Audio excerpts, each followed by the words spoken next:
Hello everyone, this is my topic in chapter 2, choice in a world of scarcity. So before we begin, what is scarcity in our society? So Scarcity or limited resources is one of the most basic economic problems we face. We run into scarcity because while resources are limited, we are a society with unlimited ones. Society would produce, distribute, and consume an infinite amount of everything to satisfy the unlimited wants and needs of humans. In this topic, we will tackle about how individuals make choices based on their budget constraint. Number 2, the production possibilities frontier and social choices. Number 3, from confronting objections to the economic approach. Choices and trade-offs. In general, the higher the degree, the higher the salary. So why aren't more people pursuing higher degrees? The short answer is choices and trade-offs. Let me state you an example.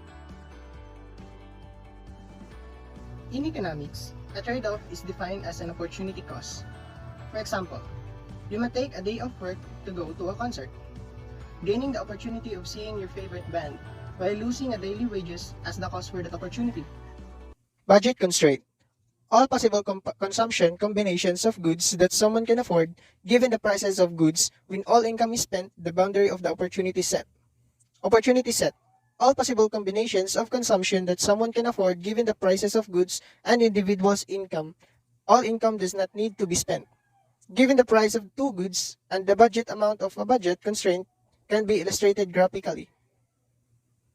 Budget constraint. Alfonso's consumption choice. Each point on budget constraint represents a combination of burgers and bus tickets. Total cost adds up Alfonso's budget of $10. The slope of the budget constraint is determined by the relative price of burgers and bus tickets. Giving up one burger means gaining 4 bus tickets. The opportunity set. Every point on or inside the constraint is which shows a combination of burgers and bus tickets that Alfonso's can afford. Any point outside the constraint is not affordable because it would cost more money than Alfonso's has in his budget. The concept of opportunity cost. Opportunity cost indicates what one must give up to obtain what he or she desires. The cost of one item is the loss of opportunity to do or consume something else. The opportunity cost is value of the next best alternative. A fundamental principle of economics is that every choice has an opportunity cost. For Alfonso's, the opportunity cost of the burger is 4 bus tickets he would have to give up. Identifying opportunity cost in many cases. It is reasonable to refer the opportunity cost as the price. Example, if your cousin buy a new bicycle for $300, then $300 measure the amount of other consumption he has to forsaken. Sometimes, the price as measured in dollars may not be accurately capture the true opportunity cost, such as when cost of time are involved. Example, attending college. The out-of-pocket costs of attending college include tuition, books, room, and board, and other expenses. Additionally, during the hours you're attending the class and studying, it is impossible to work at a paying job. So, college imposes both an out-of-pocket cost and an opportunity cost of lost earnings. Another opportunity cost examples. Buying versus leasing a car, investing in different ways, like saving accounts, certificate of deposit, mutual funds, stocks, and etc. Going out to eat versus preparing food at home. Walking or taking a public transportation. So moving on, let's talk about marginal decision making and diminishing marginal utility and marginal analysis. Examining the benefits and costs of choosing a little more or a little less of a good. Utility, satisfaction, usefulness, or value one obtained for consuming goods and services. Law of diminishing marginal utility. As a person receives more of a good, the additional or marginal utility from each additional unit of good declines. Example, the first slice of pizza eaten brings more satisfaction than the sixth. Sunk cost. Sunk cost costs that were incurred in the past and cannot be recovered. For the people and firms alike, dealing with sunk costs can be frustrating. For example, a firm finds it hard to give up on a new product that is doing poorly because much money was spent in creating and launching the product. The lesson of sunk costs is to ignore the past errors and make the decisions based on what will happen in the future. So moving on, let's tackle about the production possibilities frontier and social choices. A diagram that shows the productively efficient combinations of two products that an economy can produce given the resources it has available. The slope of the production possibilities frontier shows the opportunity cost. Healthcare versus education production possibilities frontier. A society should choose to produce any combination of healthcare and education on the production possibilities frontier. Is that it does not have enough sources to produce outside the PPF because the PPF is downward sloping from left to right. The only way society can obtain more education is by giving up some healthcare.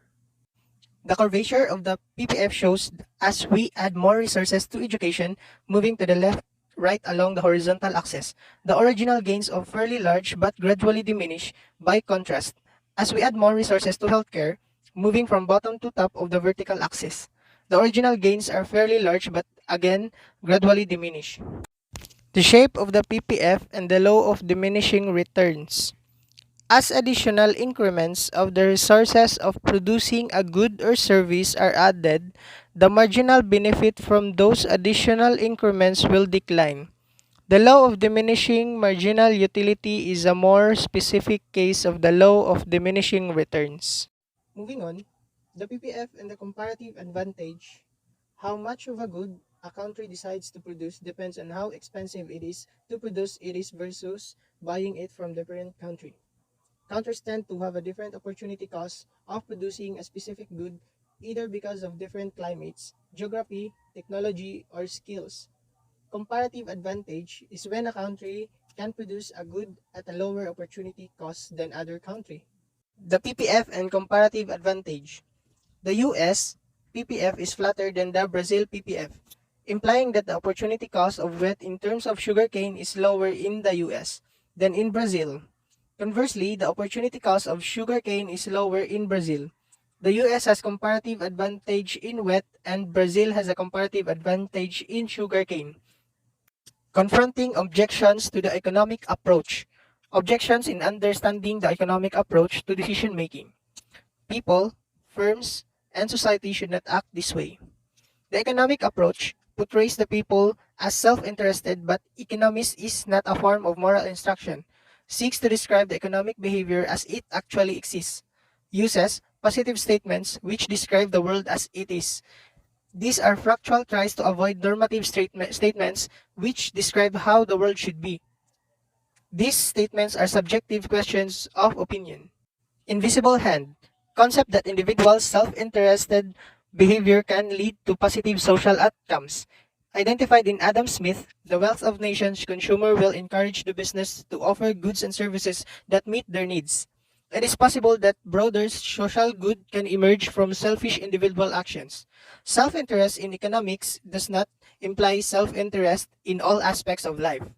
Again, everyone, that was all my report in Chapter 2, Choice in a World of Scarcity. Thank you.